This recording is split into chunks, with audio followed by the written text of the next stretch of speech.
Hey, it's Chime Time, and this is my show, Cooking Avenue, and today we are going to be discussing Ume Syrup, also known as Japanese plum syrup, or green apricot syrup. It's got a bunch of different names depending on where in the world you are, but we got these umes, which, I explain it in other videos, but they are a hard apricot that you can't really eat because they're rock hard, and they taste really sour anyway. I'm told it's kind of like lime. It's very confused for it doesn't know what it is. But what it does know is that it wants to be made into syrup. Now, we made some already into not rice wine. We used some rice wine for it to soak in, along with some rock sugar over here. And that's going to ferment over the course of a year into plum wine. And what we are going to do is we are going to mix similar ingredients, rock sugar, but we're also using vinegar to make our syrup. Now, the rock sugar is the crystal type, so they're big old rocks. Now, I've used a lot. I've made good use of my investment, and here is what it looks like up close. Now, I don't want to touch it because this stuff has to, I don't know, that's actually fun, I guess, if I touch it. But look at the size of this sugar compared to my eye. This is the biggest sugar I've ever seen. I mean, yeah, there's sugar cubes, but these are solid rocks. They're not like pressed granular cubes or anything. Now, the idea is that because it's so dense, it dissolves slower or more slowly, and that extracts the sugar or the moisture out of these Japanese plums. So in doing that, you get more flavor. So I've purchased, I think that's called kamito, I don't know, threw the receipt out. Kamimoto. And then we have rice vinegar. Rice wine, rice vinegar, similar. This is sodium free and sugar free. That way, I got all the sugar I need right here. We don't need any more. And no sodium will make it, the syrup, less salty. So that's why I opted for this particular one. Now, Maracon might be a popular brand in Japan. Maybe it's a Kyoritsu. I don't know if this is a Japanese brand or not. The kanji looks like it's Japanese. It was bought in the Japanese market along with the sugar, so that's where we go. Now, we have equal parts in this recipe, 10 ounces of Japanese plums, 10 ounces of rock sugar, and this is 2.5 centiliters of the vinegar. It's a weird amount, it's a weird conversion, but we're only making a 32-ounce jar of this stuff. And this has been disinfected, and these apricots, or Japanese plums, they've been soaking in water for 2 hours. So this takes a little bit of time to film. Hence why the lighting is off and it's nighttime, and I've been filming all day or whatever, or periodically in the day. You want to make sure that after these guys have soaked for 2 hours that none of them have blemishes, and you could inspect as you take your giant toothpick or bamboo skewer, and you want to poke these tips off. I said it in the other video, when we were making the wine, very similar. And you're going to want to, be really careful where you store everything. Keep it nice and clean.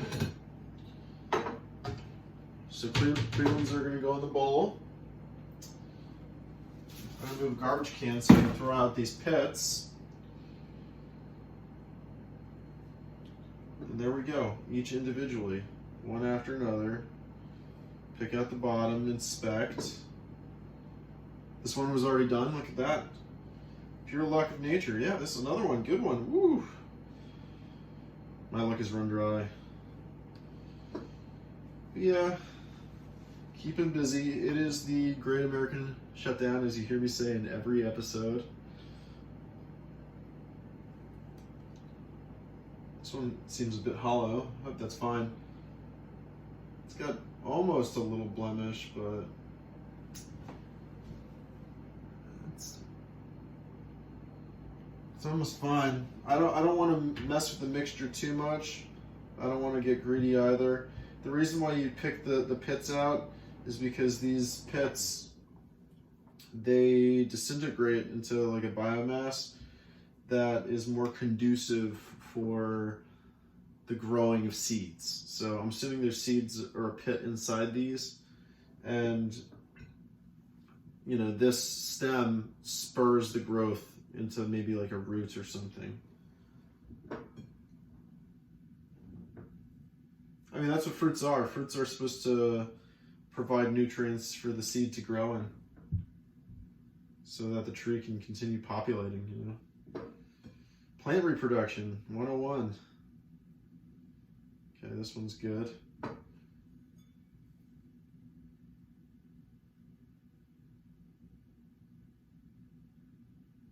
This one's got a little gouge in it.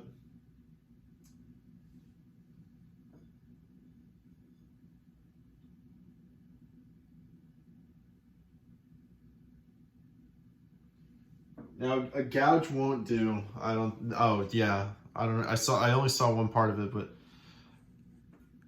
here we got. That's too big. This one's no good. So sad, and it's even a little soft on there. So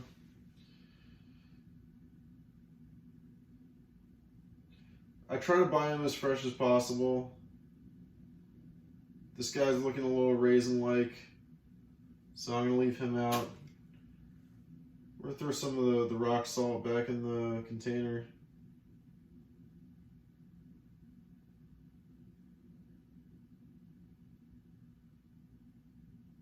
He's good.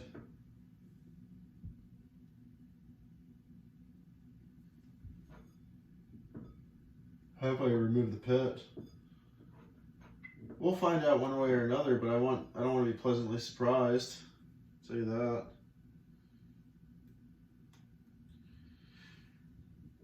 So in the store, I could tell this is the same batch that I had purchased from, and I could tell that it's been sitting for just a little while longer. A few days have passed between when I purchased the plums at first and last. So we're gonna take some of the rock salt, I guess. We want there to be equal weight, so we're gonna remove some of the rock salt from the mix. Oops. Okay. That should be pretty even. And then we're going to insert the plums.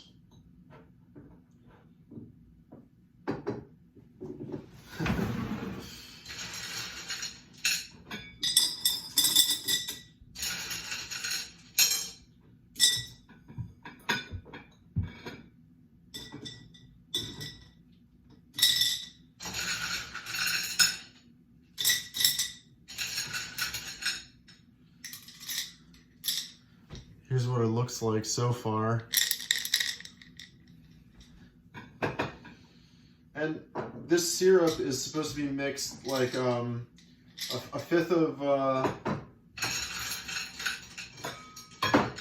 syrup to every 4/5 of water, and it's supposed to make like kind of a lemonade-like beverage, except plum syrup, you know, sugary plum, and it'll be nice.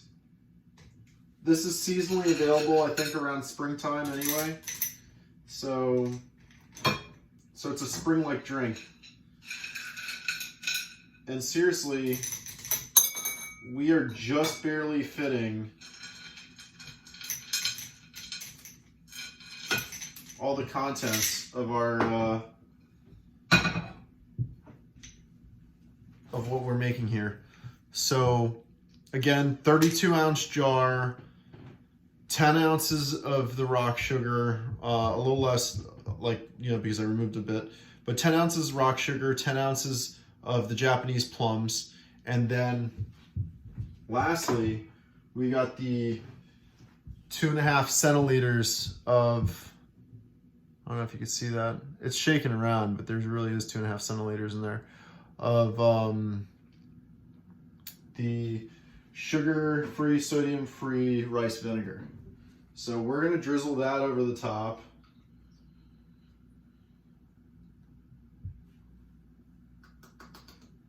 And the storage is going to be kept in a dark, cool place. So we are actually going to store it in the same closet as we're storing the wine.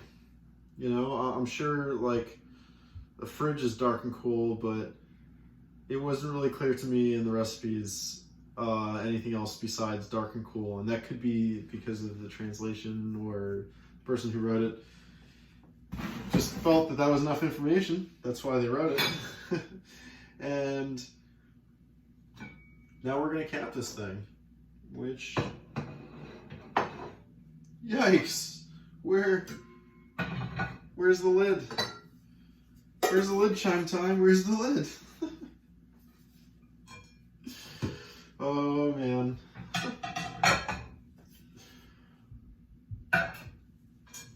Oh, here's the lid. This is a two-parter, you know? It's the first time I ever really owned jars, but this is going to take 3 weeks. This is Ball Sure Tight brand, and they say it's really not that much vinegar, but you want to rotate it every day for like 3 weeks, just so that the vinegar helps preserve the plums and also helps dissolve the sugar, you know, so that it's all in contact. So you're gonna want to move this around just as briskly as I have for every day for 3 weeks.